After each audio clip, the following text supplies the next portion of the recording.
Hello and welcome to Pisgah Health Today. My name is Angela Owen and it's my privilege to host this program brought to you by the Pisgah Health Foundation. The Pisgah Health Foundation is a public 501c3 charity founded in 2019 by a board of 7 caring individuals committed to improving the health, wellness, and lives of Western North Carolina residents. Our special guest today is Emily Lowry, who is the Executive Director of the Haven of Transylvania County. Emily projects, as we will all see in this interview, that calm assurance of someone who has dealt with greater adversity than today is likely to bring. She speaks reflectively about the path that brought her through a period of darkness that included homelessness to a successful career and an invitation to join the Haven Board, and now a calling to serve on its staff. She joined the staff of the Haven in January 2012. She started in administration and made her way up to the role of director, and she describes it has been humbling to know where I've come from and where I'm at now is only through a power greater than me. We are so excited to have you on the program today, Emily, to hear a little bit more about what you do there at the Haven of Transylvania. So why don't you start by telling us a little bit about the organization? And again, welcome. Yeah, thank you.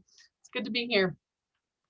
Well, the Haven, our mission here is to provide shelter to men, women, and children who are experiencing homelessness in a safe, secure environment. We operate 2 shelters. We have one we call the Haven Thomas House, and that's a shelter for single adults for men and women. Both shelters are co-ed. So the Thomas House is for adults over 18. And then we have the Haven Family House, and that shelter is for families with children.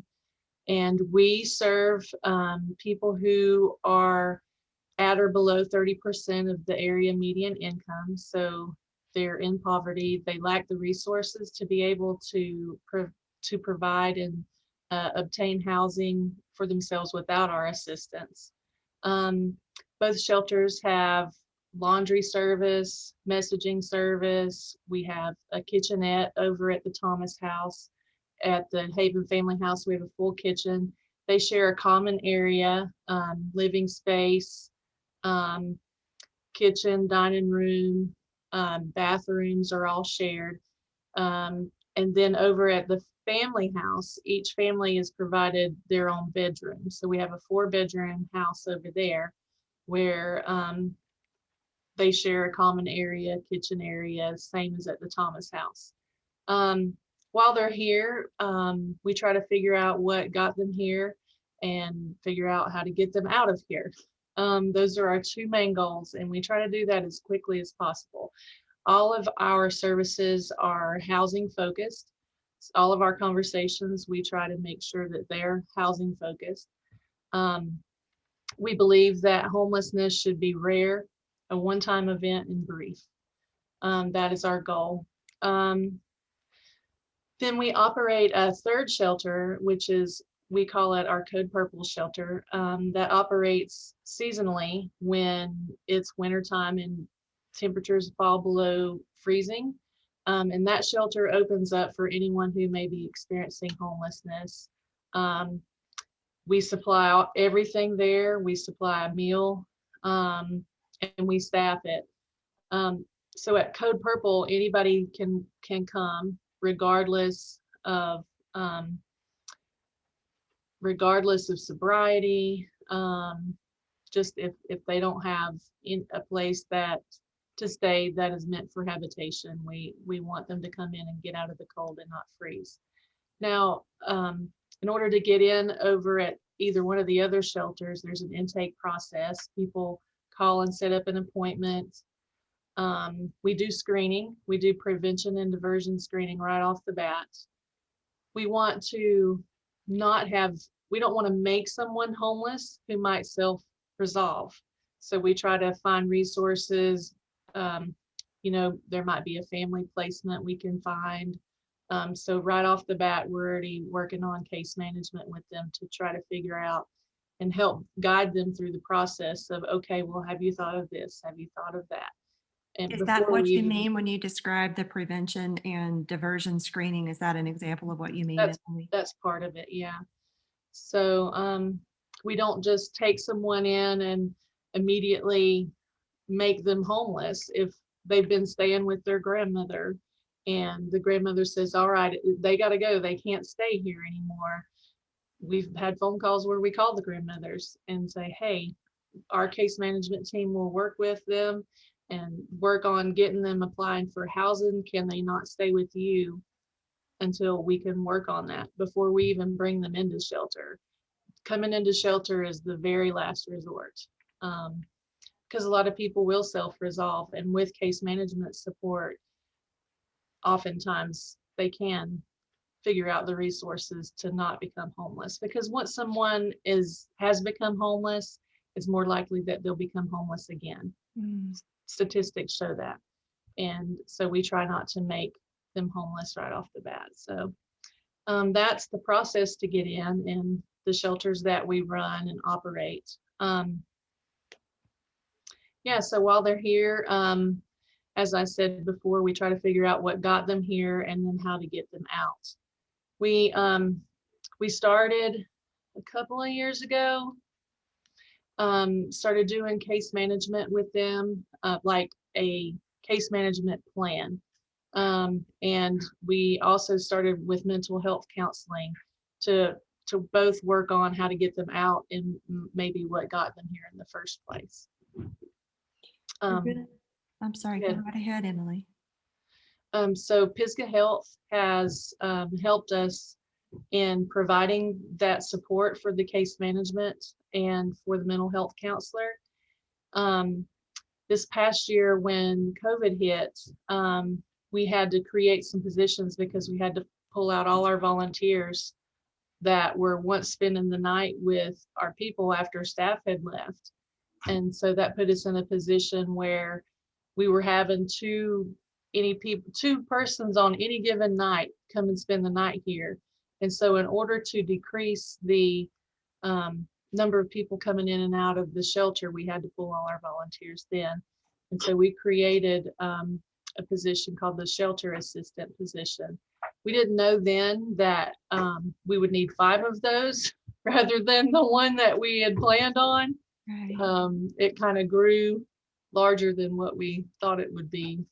Of course, we didn't see COVID coming. So that really has driven you in needing more, because the need for the shelter, if you wish, am I understanding correctly in that? Yeah, exactly. Mm-hmm.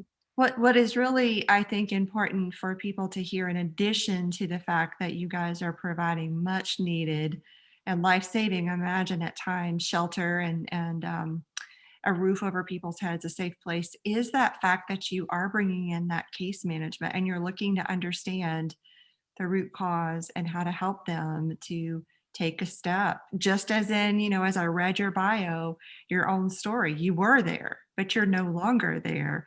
And so you can relate in so many capacities, Emily, I imagine, to what these people are walking through. So it's really, really key that you guys have that case management component. And so do you have the 5 shelter assistant positions now? We're working on filling that 5th position.